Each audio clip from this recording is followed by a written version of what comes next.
Hi everyone, this is Mr Neel Raithatha, also known as the Wax Whisperer.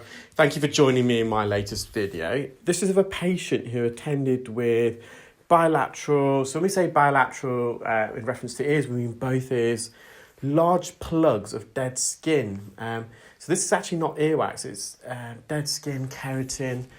The patient does suffer from dry skin around their scalp and they have to have their ears cleaned I think the last time we came, 2019, so coming up to 3 years. And prior to that, I think it was 2 years. So it is periodic, but not as frequent as some of my other clients, every 2 or 3 years. Some people ask what's the average time that people need to have their ears cleaned and how often do they have to come.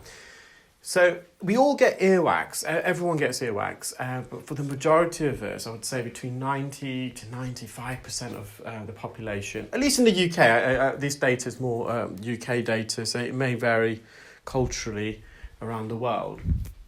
But between 90 to 95% of the population, the earwax, it's non-problematic, it naturally comes out the ear on its own accord. The ear secretes it as the skin dies and moves sideways out of the ear in a conveyor belt motion. Any wax sitting on the surface of the skin is naturally transported and migrated out of the ear.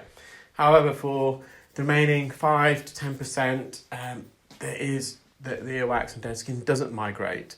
And so if you are in that 5 to 10%, if you're in that, or if you can categorise it as the waxy category, then you're going to have your ears cleaned on a regular basis. Now, how regular is very independent and separate for each individual.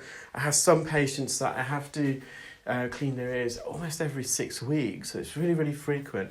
Now, those mainly those patients are women who are either perimenopause or going through menopause. If you've been watching some of the videos of late, I do identify and link. I've never come across it during my training, etc. But there's definitely a link in my opinion, and it's only anecdotal from my own experience, but I'm pretty certain that women who are either perimenopausal or going through menopause, they suffer from dry skin on other parts of the body, and this also occurs in the ear, and the ear can get frequently blocked.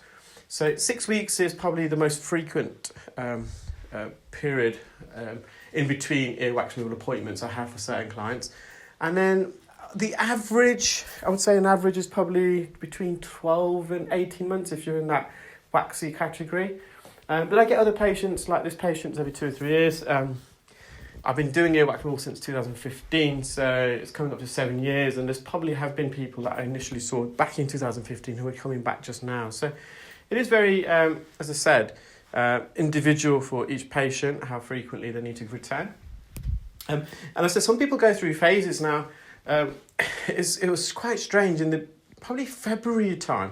We had a lot of new clients coming with earwax, and they were generally, I think it was age dependent, but a lot of these patients were quite surprised. They've never had any problems with earwax before. And if you remember, with earwax, it's made up of dead skin, sebum, which is the oily fatty substance that our hair follicles on our scalp also secrete.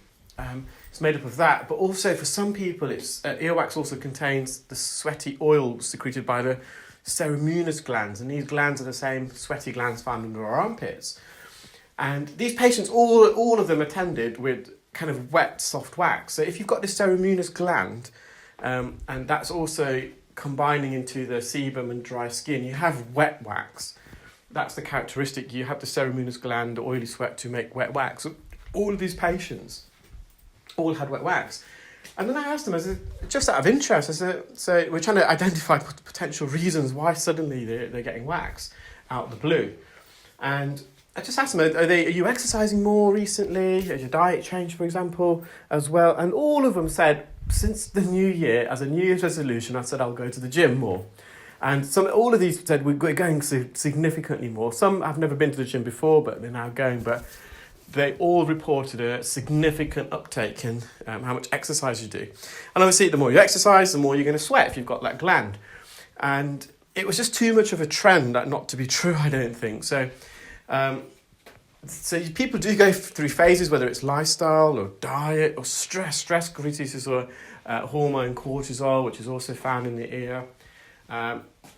when you're suffering from menopause or premenopause and you get loads of dry skin, people go through that phase as well. Sometimes we also get teenage children as well. So when they go in puberty, they all can also secrete more wax. So it's a really interesting cycle there of how frequently and what age groups and what can trigger spontaneous earwax secretion.